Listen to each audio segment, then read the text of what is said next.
అనంతపురం జిల్లా తాడిపత్రిలో municipal chairman జేసీ ప్రభాకర్ రెడ్డి తమ అనుచరులకు ఊహించని షాక్ ఇచ్చారు. గడిచిన మున్సిపల్ ఎన్నికలలో పోటీ చేసిన జేసీ మున్సిపల్ చైర్మన్ పదవిని అధికార పక్షం కైవసం చేసుకోకుండా కష్టపడి గెలుచుకున్న మున్సిపల్ చైర్మన్ పీఠానికి ఇప్పుడు రాజీనామా చేయనున్నట్లు మీడియాకు వెల్లడించారు. రాష్ట్రంలో గెలుచుకున్న ఏకైక మున్సిపాలిటీని అధికార పార్టీ నుండి కాపాడుకోవడానికి తమ పార్టీలోని మున్సిపల్ కౌన్సిలర్లకే చైర్మన్ పీఠం అందిస్తామన్న జేసీ చాలా కాలం వాటి గురించి మాట్లాడలేదు.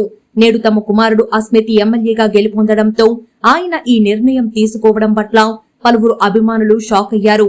ఏది ఏమైనప్పటికీ గత 3 సంవత్సరాల కాలం పాటు చైర్మన్ సీటును కాపాడుకుంటూ నేడు తమ పార్టీలోని కౌన్సిల్లో సమర్థవంతమైన వ్యక్తికి చైర్మన్ పీఠం అందించనున్నట్లు తెలిపారు. ప్రజానికానికి నమస్కారం.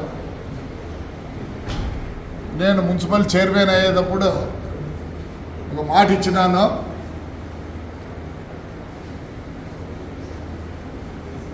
నేను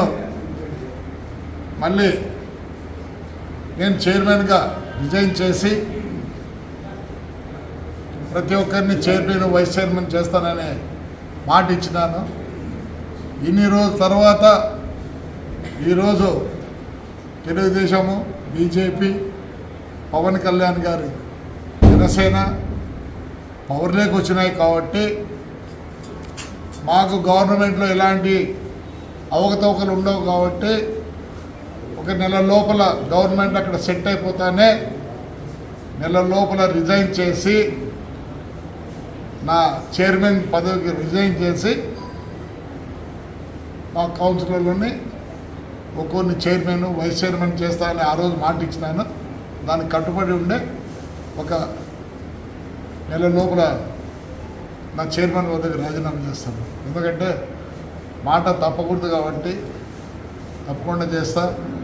అలానే ఈ 5 ఏళ్ళు కుంటుపడిన మున్సిపాలిటీ ఆంధ్ర తాడిపత్రిని మళ్ళీ తప్పకుండా అన్ని విధాలా అభివృద్ధి చేస్తామని కోరుకుంటూ, ఎందుకంటే ఎక్కువ స్టేట్మెంట్ ఇవ్వకూడదు, మళ్ళీ కోర్టు ఇది ఉంది కాబట్టి నేను ఇంతవరకే స్టేట్మెంట్ ఇస్తాను. దాని తర్వాత తాడిపత్రి వచ్చిన తర్వాత చాలా మాట్లాడాలో మాట్లాడతాను. అందరికీ ధన్యవాదాలు.